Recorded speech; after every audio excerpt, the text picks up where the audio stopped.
Reading for October 18th, entitled, Christ Our Example in Labor for Others. I must work the works of him that sent me while it is day. The night cometh, when no man can work. John chapter 9, verse 4. The years are rapidly passing, bearing away their record for eternity. Wherever you see work to be done, do your very best after the order of Christ. Place yourselves under the discipline of God. He who professes to be a Christian and yet acts out the spirit of a worldling bears testimony that he is a false disciple. Heaven is to be reflected in the character of the Christian. In the way Christ worked, he is to work.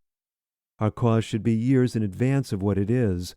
It was God's plan that those in darkness should see great light. Christ's work was one of constant progress. In his life he has left us an example of how we are to labor. Constantly, he went about doing good. I am charged with a message to all upon whom the light of truth has shone. They are to labor patiently and perseveringly for the thousands perishing in their sins, scattered in all lands like wrecks on a desert shore. All who share in Christ's glory must share in his ministry, helping the poor, the weak, the homeless. We must be intensely in earnest, using every capability in the Lord's service.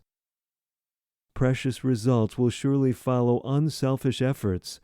From the great teacher, the workers will receive the highest of all education. We talk of higher education.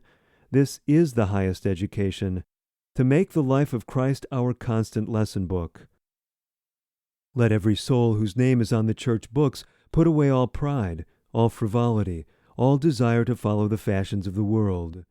We are to receive from Christ the highest education possible, in order that we may not lead souls into paths that God forbids. There is to be no limit to the perfection of the example that we are to set on believers. No loose, shiftless work is to come into our religious experience and training. Human beings have no right to think that there is a limit to the efforts they are to make in the work of soul-saving. Those who are truly converted will understand that they will never see the Lord in his glory unless they form characters that will harmonize with the character of Christ. Those who are indifferent in regard to bringing thoughts and words and actions into harmony with Christ will never enter the gates of the city of God. Precious results will follow the efforts made out of sincere love for Christ. The Lord calls upon his people to take up the work to which he has been calling them from the first. Taken from Letter 104, dated October 18, 1910, to Brother and Sister S. N. Haskell.